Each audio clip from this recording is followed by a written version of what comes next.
아침마다 말씀으로 밝은 빛을 하나님의 사랑을 사모하는 자, 하나님의 평안을 바라보는 자, 너의 모든 것 창조하신 우리 주님이 너를 얼마나 사랑하시는지,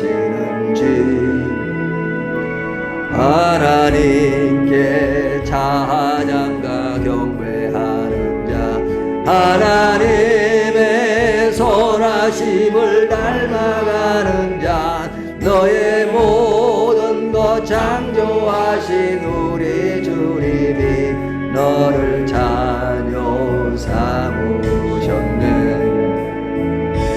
하나님 사랑에 너더러 너를 어느 때나 바라보시고, 하나님은 자 한계로서 언제나 너에게 기울이시네. 어두움에 밝은 빛을 비춰주시고, 너의 작은 실험에도 응답하시니, 너는 어느 곳에 있든지 저를 향하고 저만 바라볼지라. 하나님 사랑에 너더러 너를 어느 때나 바라보시고, 하나님은 자 한계로서 언제나 너에게 기울이시네. 어두움에 밝은 빛을 비춰주시고, 너의 작은 신음에도 응답하시네. 너는 어느 곳에 있든지 저를 향하고 저만 바라볼지라.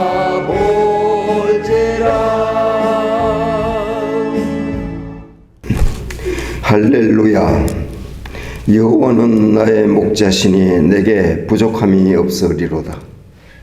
하나님 아버지, 지난 한 주간도 은혜와 사랑으로 저희의 삶을 지켜주시고 복음의 빛으로 저희의 길을 밝히 비추어 주심에 찬양과 감사와 영광을 드립니다. 사랑의 하나님, 저희가 살아가며 범하는 잘못들을 깨닫게 하시고 회개하게 하시니 감사합니다.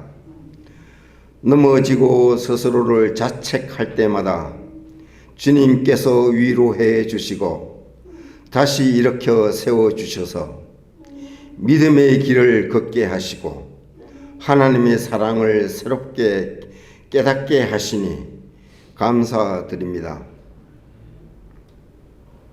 오늘은 뜻깊은 3.1절 기념일입니다. 일제의 억압 속에서 태극기를 들고 만세를 외치며 나라의 독립을 위해 헌신했던 선조들을 기억합니다. 그들의 희생과 용기를 마음에 새기며 오늘을 살아가는 저희 또한 격동하는 이 세계와 이 나라의 현실 속에서 영적으로 깨어있게 하옵소서. 모든 국민에게 하나님을 경외하는 마음과 지혜와 분별력을 더하시어 바른 길을 선택하게 하셔서 하나님의 뜻에 합당한 자유 대한민국이 되도록 긍휼을 베풀어 주옵소서. 세계 곳곳에서 복음을 전하는 선교사님들과 함께하여 주시고 그 사역 위에 힘과 사랑과 지혜와 믿음을 더하여 주옵소서. 또한 북한의 지하교회를 기억하셔서 어려움 가운데서도 믿음을 지키는 성도들을 보호하시고 소망으로 붙들어 주옵소서. 주님께서 머리 되신 밝은 교회가 선포되는 말씀 위에 굳게 서게 하옵소서.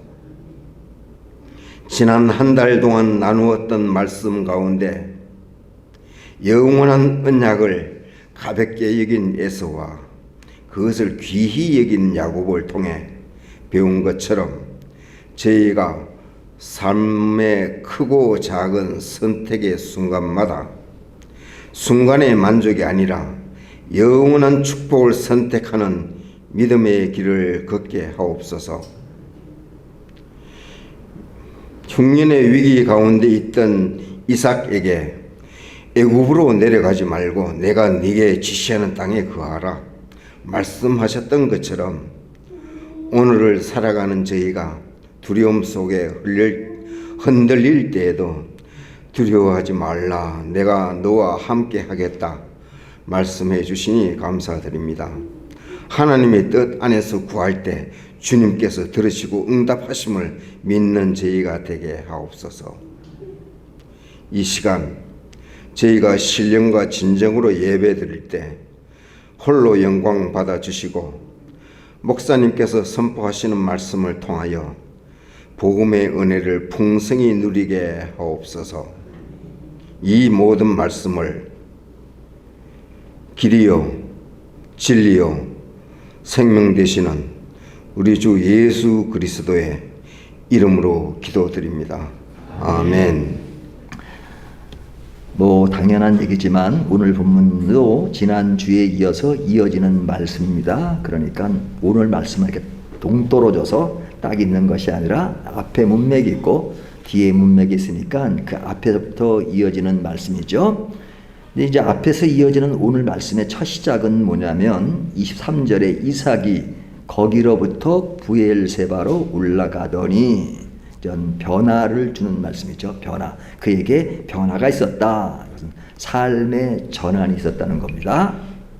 그러니까 우리는 이게 한 문장으로 보면 그렇게 큰 것 같지 않지만 그러나 그가 실제로 있었던 일들은 큰 것이죠. 우리가 다른 분들이 이사 갔어. 그러면 이사 갔어. 라지만 이사를 옮기는 사람은 짐도 옮겨야죠. 짐도 정리해야죠. 그런 아주 많은 그 수고를 해야 되잖아요. 그 수고가 있지만 그거를 전체로 평가할 때는 이사 갔다 라고 쉽게 생각하지만 그 일을 겪는 사람은 굉장히 수고가 많은 거죠. 여기도 이삭이 거기서부터 부엘세바로 올라갔다 하는 말은 상당한 변화가 있었다는 것을 볼 수 있습니다. 근데 이제 이 말씀이 그냥 이사를 갔구나, 다른 곳으로 갔구나 하는 정도로 끝나는 것이 아니라 성경에 기록될 때는 그 한 말씀도 그냥 지나치는 것이 아니라 굉장히 많은 변화가 그 속에 있고 또 그 의미가 있다는 것을 우리에게 말씀하고 있는 것이죠. 그러면 여기 말씀에 거기로부터 부엘세바로 갔다는 거기가 어디냐 하는 것은 이삭이 있던 자리잖아요. 이삭이 어디에 있었어요? 그랄 골짜기였죠. 그랄 골짜기. 그랄 골짜기로부터 부엘세바로 옮겼다 하는 것입니다. 근데 이제 이 옮기는 과정을 보면 지금 지역은 그랄 골짜기는 블레셋이잖아요. 원래 이삭이 블레셋에 있던 것이 아니라 이제 가나안 땅에 있었는데 흉년이 들어서 애굽으로 가려고 하다가 하나님이 가지 않도록 하셨죠. 물론 그 전에 일이긴 하지만 그러나 이제 이 블레셋으로 이제 옮겨지고 그리고 지금은 다시 그 그랄 지역으로 옮겨지고 지금 다시 부엘세바로 간다는 것은 뭐냐면 이제 블레셋으로부터 가나안 땅으로 가는 것입니다. 그러니까 원래 있었던 그 자리로 원상복귀하는 것이죠. 물론 이 부엘세바라는 것은 조금 이스라엘의 제일 마지막 부분입니다. 그래서 이스라엘을 말할 때 헬몬에서 부엘세바까지잖아요. 우리나라 백두산에서 한라산까지 하는 것처럼, 근데 제일 끝 지역의 경계선이긴 하지만 이제 그 땅은 이제 가나안 땅인 것입니다. 하나님이 약속한 그 땅으로 다시 오게 되었다 하는 그런 내용을 담고 있는 것입니다. 그러면 이삭의 이동은 두 가지 측면에서 설명할 수 있는데요. 지금 말씀드린 것처럼 지리적 이동으로 보면 블레셋에서 가나안 땅으로 가게 된 것이죠. 근데 이 블레셋에도 가장 중심 지역에 있다가 변두려 갔다가 다시 언약의 자리로 가는 어떤 지리적 이동을 말합니다.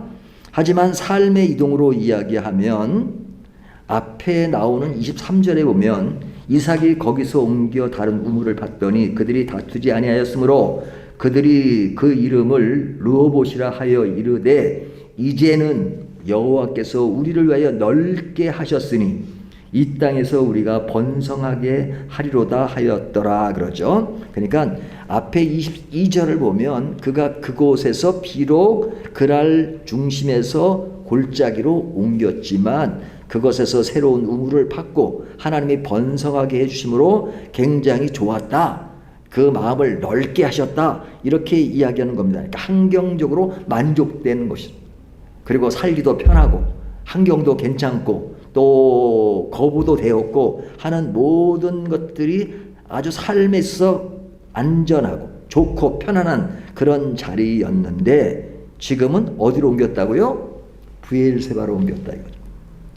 그러니까 환경적 만족에서 뭐 잠시 후에 설명하겠지만 예배 중심으로 옮겼다 하는 말이 됩니다. 그러니까 삶의 이동에는 그런 살기 편한 장소에서 예배할 수 있는 장소로 옮겼다 이렇게 말할 수 있습니다. 자, 그것들을 좀 더 자세히 설명하면요.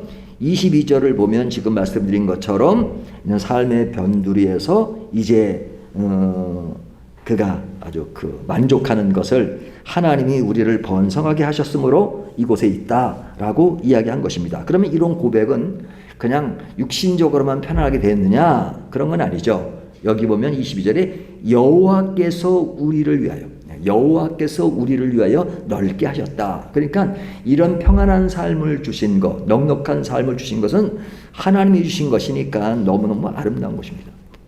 우리가 삶의 터전에서 안정되고 편안한 것은 정말로 하나님께 감사하죠. 그러지 못한 사람도 많이 있잖아요. 그냥 그런 사람들 보면 어떨 때는 미안한 생각이 들고, 오늘 뭐 집사님 기도할 때 북한을 위해서도 기도하셨는데 북한에서 정말 예수를 믿지만 그 어려운 곳에 사는 사람들 있잖아요. 하지만 우리는 예수 믿는 것에 자유로움을 가지고 있고 마음껏 기도하고 마음껏 찬양할 수 있는 것. 그래서 그러면서 미안하긴 하지만 그러나 그냥 그 삶 자체를 보면 하나님께 너무너무 감사하잖아요. 하나님이 그런 안정된 장소를 주신 것. 그러니까 그것에 대해서 감사하고 만족하고 이 번성은 하나님이 주신 것이다. 이렇게 고백할 수 있죠. 그런데 그런 곳에서 23절 이삭이 거기서부터 브엘세바로 옮겼더니 이것은 조금 전에 말씀드린 것처럼 단순한 지리적 이동뿐만 아니라 삶의 방향의 전환점을 보여주는 것이라고 말씀드렸어요. 그것이 뭐냐? 앞에는 환경적인 것에 대해서 넓게 하신 것에 대한 감사가 있는 거죠. 감사. 근데 그런 감사의 자리에서 지금 예배할 수 있는 곳으로 옮긴 것입니다. 예배하는 자로. 브엘세바로 옮겼다 하는 것입니다. 그러니까 앞에 나오는 그것도 아름다운 곳이고 지금 옮긴 것도 아름다운 곳입니다. 근데 여기서 전환점이라고 하는 것은 그것은 어떤 뭐 힘든 곳에서 편안한 곳으로 옮겼다 하는 것도 아니고 넓은 곳에서 좁은 곳으로 옮겼다거나 좁은 곳에서 넓은 곳으로 옮겼다는 것은 아닙니다. 근데 강조점이 있습니다. 그 강조점이 뭐냐면 그랄 골짜기에는 삶의 평온한 것에 만족하고 살 수 있는 것인데 거기에만 안주하지 않고 이제는 좀 더 주님을 잘 섬기고 주님을 예배할 수 있는 곳으로 옮겼다 하는 말입니다. 우리가 이제 보면 그러잖아요. 이제 이사를 갈 때 내가 살기 편한 곳을 기준으로 해서 선택할 수도 있고 어떤 분들은 나는 신앙생활에 교회가 가까워야 된다. 교회가 가까운 것을 첫 번째로 염두에 두고 이사를 하는 경우가 있죠. 그러면 뭐 첫 번째 선택이든 두 번째 선택이든 기본적으로 주님을 믿는 사람이라면 뭐 그 어느 것도 잘못된 것은 아니죠.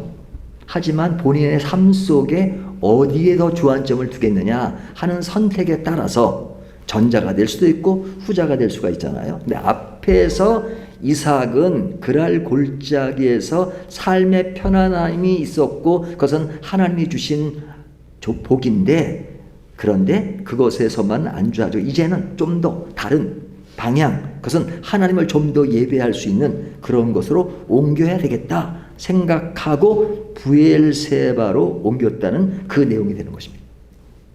그렇다면 오늘 본문은 짧지만 24절 25절 뒤에 나오는 내용은 이제 하나님을 예배할 수 있는 그곳에서의 삶의 형태, 삶의 특징이 무엇이냐 하는 것들을 이야기하는 것이죠. 예를 들면 내가 조금 편안한 곳에 사는 지역이라면 그곳에서 삶의 편함을 지탱하면서 내가 주님을 어떻게 믿었느냐 하는 그쪽의 패턴이 이루어진다면, 이제 후자에게는 이제 교회 가까운 데 가서 내가 거기서 생활하는 데 있어서 내 삶의 터전, 모습, 그런 것이 어떤 거느냐 하는 특징들이 좀 다를 수 있잖아요. 그 다름 속에서 이제 이삭은 이제 옮긴 예배 중심의 터전에서의 그의 삶의 특징이 어떤 것이냐 하는 것들을 보여주는 것입니다.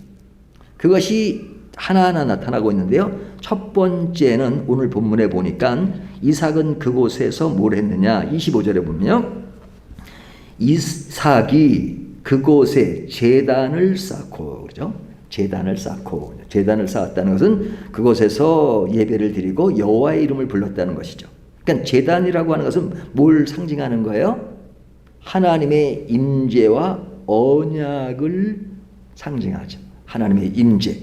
예? 뭐 꼭 이곳이 아니더라도 하나님의 임재는 있지만 특별히 제단을 쌓았다. 오늘날 우리가 주일날 예배 드렸다 하면 뭐 예배가 뭐 교회에서만 드리나요? 평상시에 가정에서 드릴 수 있고 또 어디서나 드릴 수 있잖아요. 하지만 이곳에서 예배 드렸다고 할 때는, 실제로 모여서 예배 드렸다 할 때는 상징적 의미가 있는 것이잖아요. 우리가 평상시에도 삶의 예배가 있지만 오늘 특별하게 삶의 예배가 이런 의식의 예배로 전환되면서 더욱더 하나님을 같이 공동체 안에서 생각할 수 있는 그런 제단을 쌓았다 하는 그런 표현을 할 수가 있잖아요. 그러니까 하나님의 임재와 언약을 기념하는 상징입니다. 이것이 예배의 출발점이잖아요. 그러니까 이삭은 환경적 만족에 머물지 않고 하나님께 직접 예배하는 자리로 나아갔다, 그런 이야기를 하는 것입니다. 그러니까 우리의 신앙의 삶은, 지금 말씀은 지리적 이동을 통해서 설명하고 있지만 우리들의 삶에도 항상 중심이 예배가 되어야 된다는 것이죠. 예배. 언제나 예배. 내 인생의 모든 살아가는 데 있어서 내가 어떻게 먹고 살고 또 뭐 어떻게 나를 아니하느냐 하는 그런 부분도 삶의 영역이지만 제일 처음에 중요하게 생각하는 것은 내 인생은 하나님의 자녀로 살아간다면 내 인생 전체가 예배하는 삶을 살아야 되는데 그 예배하는 삶을 어떻게 살아야 될 것인가 하는 것을 생각하는 거죠. 내가 모든 삶의 결정을 내릴 때 예배와 기도를 먼저 드리고, 그리고 그 기도와 예배 안에서 내 인생의 작은 일, 큰 일 모든 것을 종합해서 하나님께 어떻게 나아가며 살아가야 할 것인가 하는 것을 생각하는 거죠. 내 삶의 시작을 예배로 시작하고 모든 환경적인 조건이나 모든 것들이 내가 먼저 제단을 쌓은 후에 나아간다는 그런 마음이 지금 이곳에 더 쌓이는 것을 볼 수 있죠. 그래서 이곳에서 제단을 쌓았다는 것은 그의 삶이 예배가 중심이 되는 그런 모습을 보여주고 있습니다. 자, 그렇다면 이곳에서 예배를 드리는 장막의 이야기가 나오는 것으로만 끝나지 않고 그곳에서 다음 이야기를 어떻게 하고 있어요? 다시 25절을 보면 이삭이 그곳에 제단을 쌓고 여호와의 이름을 부르며 거기 장막을 쳤더니, 장막을 쳤다고 얘기하죠. 장막이라는 것은 뭐예요? 삶의 자리잖아요. 삶의 자리. 우리의 장막은 어디예요? 내가 사는 집이 장막이 되겠죠. 그러니까 제단을 쌓은 후에 장막을 쳤다. 이 장막을 쳤다는 것은 그 당시의 사람들은 뭐 오늘날처럼 콘크리트로 집을 짓는 것이 아니라 대부분 이렇게 천막과 같은 그런 이동하면서 살았던 때니까 이렇게 천막을 치고, 천막이 이제 좀 안정적인 삶의 터전이 되는 것이죠. 그러니까 그 장막을 쳤다는 것은 이전 그것이 생활 공간이 되었다 하는 것이죠. 생활 공간. 근데 그 생활 공간이 어디에 기초한 것이냐? 앞에 제단을 쌓고 거기 장막을 쳤다. 제단을 쌓고 거기 장막을 쳤다는 것은 예배가 중심이 되는 것을 중심으로 이제 거기에 정착할 수 있는 정착지를 마련하고 있다는 거죠. 예배 중심으로 삶을 정착하는 결단을 내렸다는 것을 의미하고 있는 것이죠. 이삭은 예배를 삶의 중심에 두고 그것에서 가정을 이루고 공동체를 세워나간다는 것을 보여준 것입니다. 그러니까 우리의 삶의 터전은 예배와 신앙으로 세워져야 된다 하는 것을 보여주죠. 예배 없는 삶의 자리는 참된 안정이 될 수 없죠. 그렇기 때문에 이 장막은 내가 제단을 쌓은 것과 밀접하게 연결되어 있는 것입니다. 그러니까 우리가 주님을 만난다 할 때 뭐 교회에서만 만나는 게 아니잖아요. 집에서도 만나고, 그 집에서 만나는 시간이 많죠. 뭐 교회 오는 시간보다 늘 집에서 생활하는 시간이 많잖아요. 아침에 일어나면 집이고, 잘 때도 집이고, 아무리 돌아다니고 어디 해도 또 집으로 다시 돌아오고. 그러니까 집에서 보내는 시간이 많다 그러면 주님과 늘 동행한다는 것은 사실은 장막에서의 하나님과의 만남이 제일 길고 많습니다. 그러니까 그 사람의 신앙의 진가를 볼 수 있는 것은요, 제단에서의 모습은 늘 그곳에서 제사를 드리고 하는 것이기 때문에 거기에 있는 사람들은 다 하나님을 잘 믿는 사람처럼 보입니다. 하지만 집에 서 있을 때는 잘 드러나진 않아요. 하지만 신앙의 진짜는 그곳에서 분별될 수 있다고 볼 수 있어요. 그곳에서. 교회에서는 누구나 다 신앙이 다 좋은 것 같아요. 하지만 교회가 아닌 내 직장이나 내 집에서 가족들과 있는 자리에서 행해지는 그런 것, 그것이 내가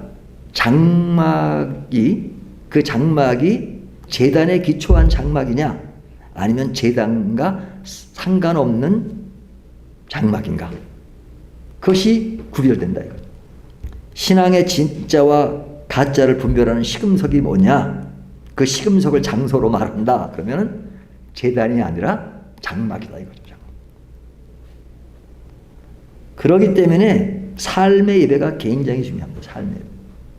저희가 늘 삶의 예배를 강조하잖아요. 삶의 예배. 교회가 부흥하려면 자꾸 삶의 예배는 강조하지 말고 예배당 안에서의 그런 삶과 또 거기서의 시스템과 그걸 강조해야 된다는 말을, 교회 성장학을 말하면 늘 강조해요. 저는 이렇게 반대로 가다 보니까. 근데 뭐 두 가지가 다 중요하죠. 하지만 삶의 예배가 잘 된 가운데 이렇게 예배당 안에서 예배가 잘 연결되면 좋죠. 그러니까 교회에 오면 신앙을 충전하는 의미도 있지만 충전보다는 사실은 삶 속에서 충전이 되고 넉넉하고 충만하고 하나님과의 어떤 그런 긴밀한 것이 이루어지는 가운데 우리가 공동체 안에서 다시 이 기쁨들을 같이 한번 나누면서 같이 기뻐하면서 같이 즐거워하면서 우리가 믿음의 한 형제요 식구인 것을 확인하는 것이라면 더 아름답죠. 더 아름답죠. 그래서 늘 큐티를 강조하고 또 매일매일 성경을 바라보는 것, 그것을 강조하는 이유는 삶의 예배를 강조하는 것입니다. 설교는 일주일에 한 번 듣지만 우리가 매일매일 하나님과의 나와의 어떤 개인 경건, 하나님의 말씀을 내가 직접 듣는 말씀을 통해서 그런 것이 없으면 그냥 교회는 그냥 숙제하듯이 주어진 어떤 듀티를 하면 이제 할 일은 다 했으니까 이제 끝, 할 일 다 했어, 일당했어 뭐 그리고 끝나고, 그것이 아니라 신앙은 일당이 아니고 늘 하나님과 교제하는 것입니다. 그런 의미에서 오늘 본문 속에 이삭은 브엘세바로 옮겨서 제단을 쌓고 여호와의 이름을 부르며 거기 장막을 쳤다는 말은 결코 가벼운 얘기가 아닙니다. 그래서 장막을 쳤다는 것은 모든 삶이 예배에 근거한 것이다 하는 것을 보여주고 있는 것이죠. 그리고 나서 그 다음 단계로 이어지는 것이 뭐냐, 25절을 보면요, 이삭의 종들이 거기서 우물을 팠더라 그렇죠? 자, 우리가 앞에 본문에서 우물 얘기가 많이 나왔잖아요. 그 우물 얘기가 어떻게 전개됐어요? 그가 그랄 중심에 있었을 때는 뭐 당연히 그곳에는 그 당시 우물이라고 하는 것은 그들의 생명줄이었어요. 물이 귀하니까, 물은 있어야 되니까. 그러니까 그랄 중심엔 당연히 우물이 있었겠죠. 넉넉하게 살았는데 이 아비멜렉이 좀 다른 곳으로 옮겨라. 그러니까 이제 그랄 골짜기 쪽으로 옮깁니다. 옮기는 가운데 이제 아브라함이 예전에 팠던 그 무덤이 메어져서 그것을 파가지고 이제 그 물을 생활의 어떤 그 터전으로 딱 자리 잡으려고 했는데 그것을 시비 거는 사람들이 많아서 그냥 이삭이 그것을 다 넘겨주고 그리고 앞에 보면 르호봇이라는 곳에서 이제 우물을 팠잖아요. 그러니까 우물을 팠는데 그때는 시비 거는 사람이 없었다 하는 이야기는 뭐냐면 삶 속에서 공급받는 양식이나 이런 것들에 대해서 이제 불편함이 없이 되었다는 것입니다. 그러니까 이 장막이라고 하는 것은 내 삶의 터전이라면 이 우물이라고 하는 것은 그 삶의 터전을 살아가는 삶의 매일매일 삶을 보충해주고 안정 있게 공급해주는 그런 요소잖아요. 그러니까 이 두 가지가 있죠. 집은 있는데 먹을 게 없어요. 집은 있는데 돈이 없어요. 그러면 어떻게 살아요? 그러니까 당연히 장막도 있어야 되고 늘 공급받는 우물이 있어야 되잖아요. 그런데 이곳에서 우물을 팠다 하는 것은 앞에 나오는 우물은 어떤 삶 속에서 그 삶을 지탱하기 위해서 그것이 없으면 안 되니까 그것을 이루기 위해서 우물을 팠다는 이야기가 되지만 여기서 말하는 앞에 문맥상으로 보면 이삭이 그곳에 제단을 쌓고 여호와의 이름을 부르며 거기 장막을 쳤더니 이삭의 종들이 거기서 우물을 팠더라. 여기서 우물을 팠더라는 것은 앞에 부분이 강조되는 것입니다. 그래서 제단을 쌓고 장막을 치는 가운데 우물을 판 것은 무엇이냐? 그 우물은 단순한 어떤 생활의 공급뿐 아니라 신앙의 영양소를 늘 공급받는 그런 삶의 터전을 완성했다 이 얘기죠. 그 삶의 터전을 3단계로 얘기하는 것입니다. 제단과 장막과 우물로서 이야기하는 것입니다.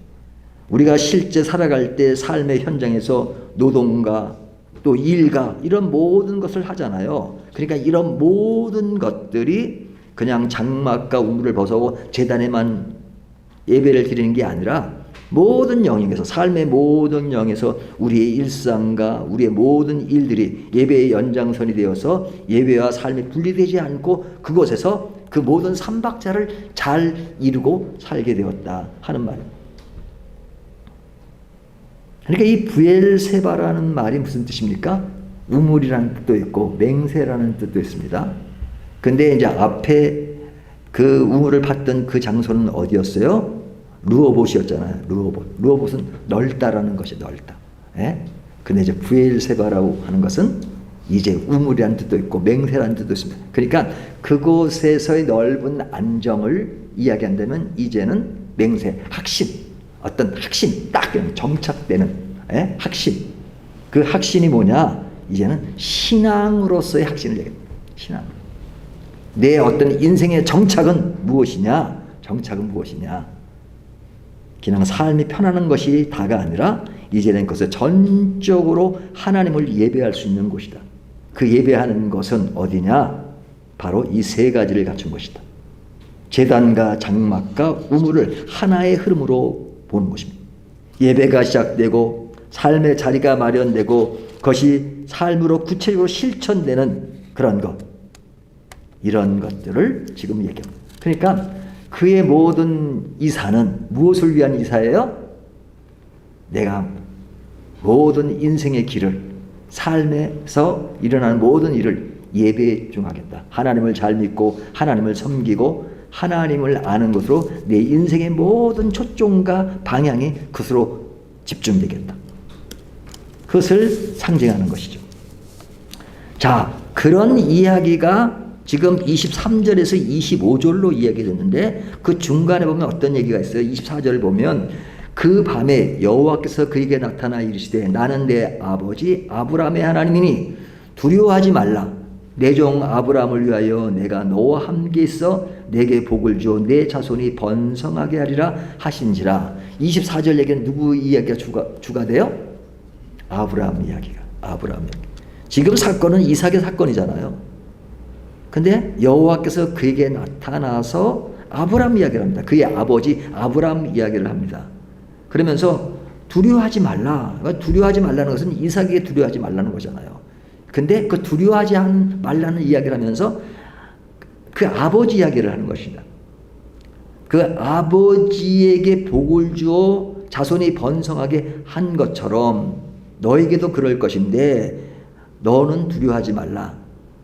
하나님이 아브라함을 위해서 그렇게 했던 것처럼 너에게도 그렇게 한다 했죠. 아브라함을 위하여. 그러니까 이미 아브라함은 있지 않아요, 세상에. 근데 아브라함을 위한다는 말을 하고 있어요. 꼭 그 아브라함 빼고 얘기할 수도 있잖아요. 삶의 주체가 이삭이 되고 있고 지금의 이야기들은 계속 이삭이 이야기로 중심이 되고 있다면 굳이 아브라함 이야기를 안 해도 될 텐데 하나님이 아브라함 이야기를 하면서 또 아브라함을 위하여 또 너에게도 그런다 하는 그 주체를 아브라함처럼 들릴 정도로 이야기한단 말이죠. 이 이야기를 하는 이유가 무엇이냐? 이 이야기는 지금 배경이 뭡니까? 그랄 골짜기에서 브엘세바로 옮긴 이삭에게 이제는 그가 그렇게 변화된 그런 이동되는 그런 삶의 속에서 내가 지금 이렇게 사는 어떤 신앙의 뿌리가 무엇이냐? 뿌리가 무엇이냐? 그것을 생각하게 만드는 거예요. 어떤 외형적인 변화 속에서 예배 중심으로 삶을 온 거 좋은 거야. 하지만 옮긴 자체보다 더 중요한 것은 그러한 이동 속에서 그 속에 숨겨진 그 속에 많은 그런 깊은 의미가 담겨 있어. 그 담겨 있는 것이 뭐냐? 그곳에서의 신앙의 뿌리가 무엇인지를 생각하라는 것입니다. 하나님은 이삭에게 나는 내 아버지 아브라함 하나님이라고 말씀하시잖아요.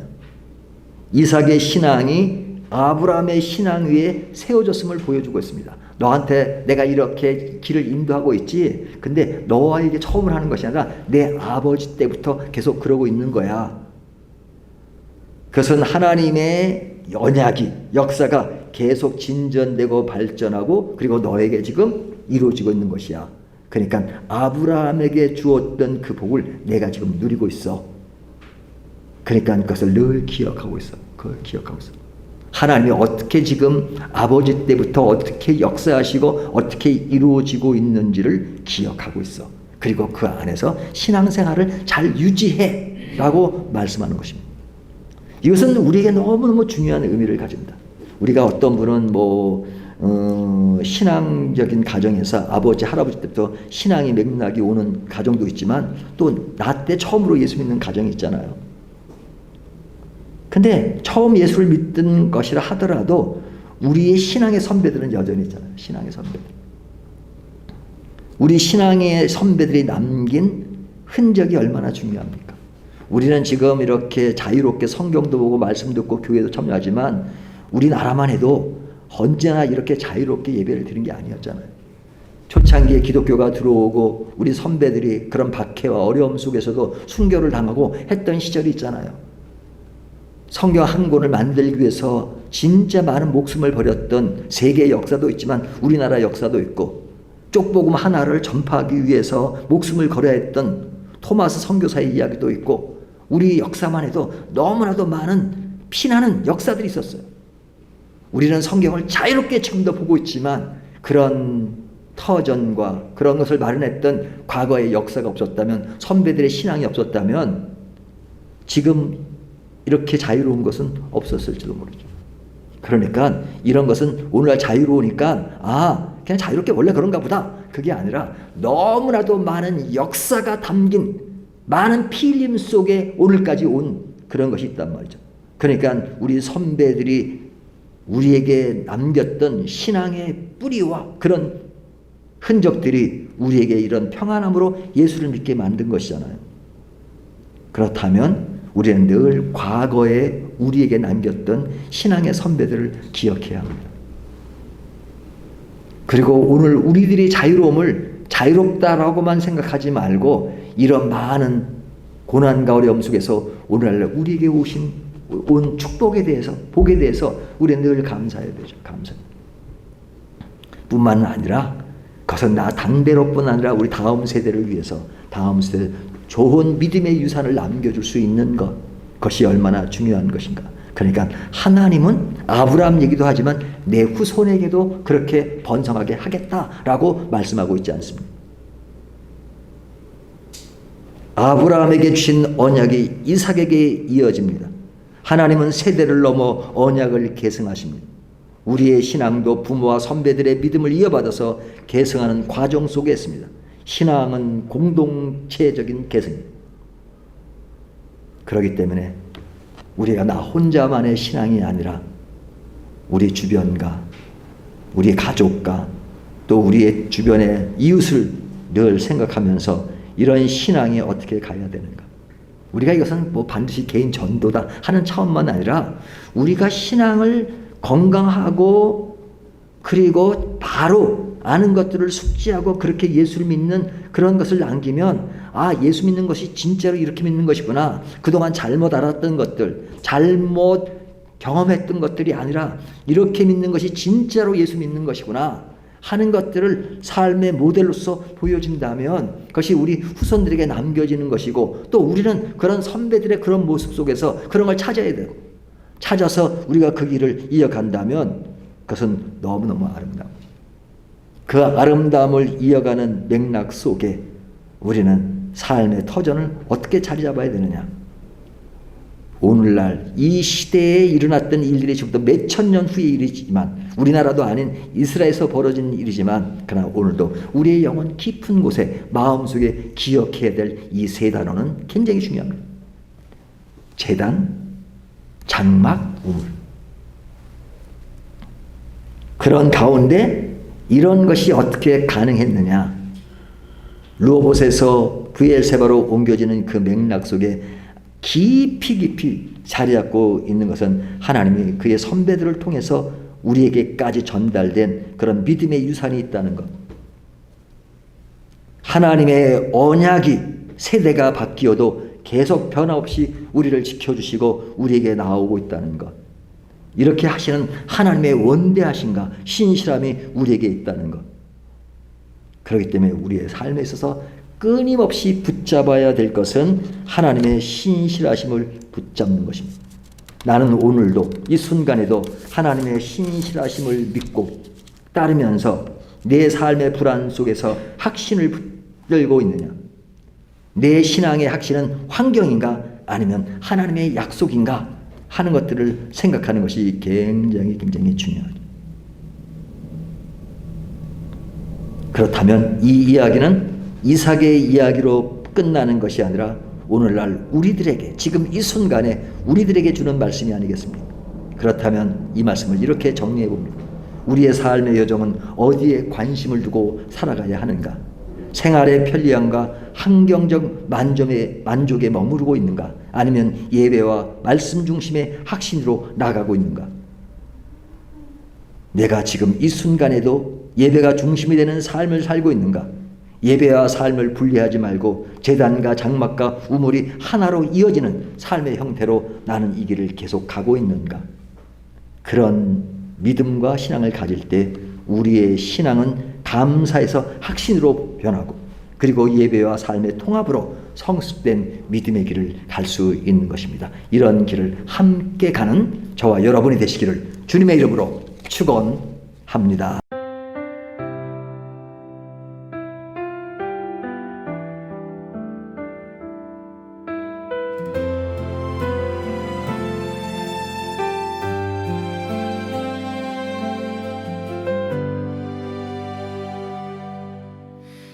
아침마다 말씀으로 밝은 빛을 채우네.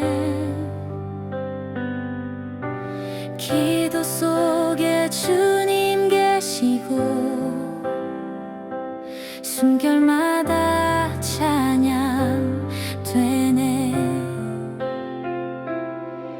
밝은 교회 그 이름처럼 세상 속에 예배하리. 그